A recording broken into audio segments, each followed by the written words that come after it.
திருச்சிற்றம்பலம், Thiruvallikeni, JK. நம்ம எல்லாரும் Indian தான்.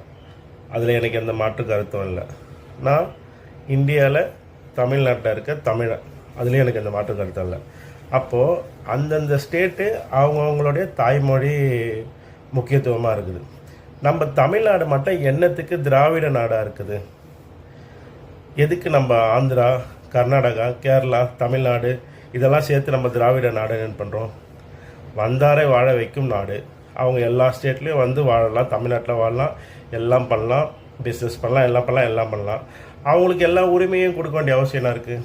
ஒரு தமிழனாக போயிட்டு எந்த ஸ்டேட்லேயுமே ஆள முடியாது, ஒன்றும் பண்ண முடியாது, உரிமைகளை கேட்க முடியாது. எல்லா ஸ்டேட்டில் இருக்கவங்களும் நம்மளுடைய அண்ணன், தம்பி, அக்கா, தங்கச்சி, அம்மா எல்லாம் தான். அதில் எந்த இதுவுமே கிடையாது, வேற்றுமையெல்லாம் நமக்கு கிடையவே கிடையாது. அவங்க ஸ்டேட் அவங்கவுங்க ஆளும்போது நமக்கு மட்டும் எதுக்கு திராவிட நாடு? சரி, நீங்கள் திராவிட நாடுன்னு கொடுத்து அவங்க எல்லாரையும் சீர சிறப்பமாக வச்சுருக்கிறீங்க. இங்கேருந்து மலைகளை வெட்டி எல்லாம் அந்த ஸ்டேட்டுக்கு கொடுக்குறீங்க. அங்கேருந்து மலை வெட்டி நமக்கு கொடுக்குறாங்களா? இங்கேருந்து மணல் எடுத்து அவங்களுக்கு கொடுக்குறீங்க, அவங்க நம்மளுக்கு தராங்களா? இங்கேருந்து மரங்களை வெட்டி கொடுக்குறீங்க, அவங்க நம்மளுக்கு தராங்களா? அவங்கவுங்க வளர்ச்சி அவங்கவுங்க பார்க்கும்போது நம்ம மட்டும் என்னத்துக்கு திராவிட நாடு, திராவிட கொள்கையை வச்சுக்கிட்டு இது பண்ணணும்? திராவிட கொள்கைன்றது வேறு விஷயம்.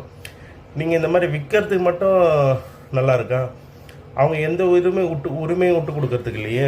அப்போ நம்ம மட்டும் எல்லாத்தையும் விட்டு கொடுத்துட்டு ஆமாம் சாமி போட வேண்டிய அவசியம் என்ன? எதற்காக இது இப்படி இருக்குது? அவங்கவுங்களுடைய ஸ்டேட்டு அவங்கவுங்களுக்கு, அவங்களோட தாய்மொழி முக்கியம். இப்போ அப்படி இருக்கும்போது நீங்கள் என்ன சொல்கிறீங்க? கல்வி கொள்கையில் மட்டும் ஹிந்தி வந்துடக்கூடாதுன்றீங்க. ஹிந்தி வந்தால் உங்களுக்கு என்ன? நீங்கள் எல்லாத்துக்கும் கொடுக்குறீங்க. அப்போ ஹிந்தி வந்தால் இங்கே என்ன வாழப்போகுது? வரட்டும், கற்றுக்குறோம். எதுக்கு இருமுறை கல்விக் கொள்கை தான் வேணும்? மும்முறை இருந்துட்டு போட்டோம். படிக்கிறதுல என்ன தப்பு? இங்கே எல்லாமே இருக்குது, தமிழ்நாட்டில் எல்லாமே இருக்குது. நீங்களே சொல்லுங்கள். அரசியல்வாதி ஒவ்வொருத்தருக்கும் எத்தனை ஸ்கூல் இருக்குது, யார் ஸ்கூலில் என்னென்ன நடக்குது எல்லாமே வச்சுருக்கீங்கள. அப்போ இதெல்லாம் யாரை ஏமாத்துற எவ்வளோ? நீங்கள் ஒரு பக்கம் நல்லா இருக்கணும், மற்றவங்களாம் முட்டாளாக நாசமாக போனது தான் உங்கள் எண்ணமா?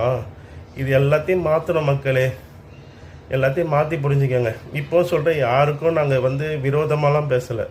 எல்லாருமே எங்களுக்கு தேவை தான். எல்லா ஸ்டேட்டும் முக்கியம்தான். அவங்கவுங்க உஷாராக இருக்கும்போது நம்ம மட்டும் ஏன் ஏமாலியாக இருக்கணும்? ஏமாலியாக இருக்கிறோமா, ஏமாற்றப்படுறோமா? சிந்திங்க.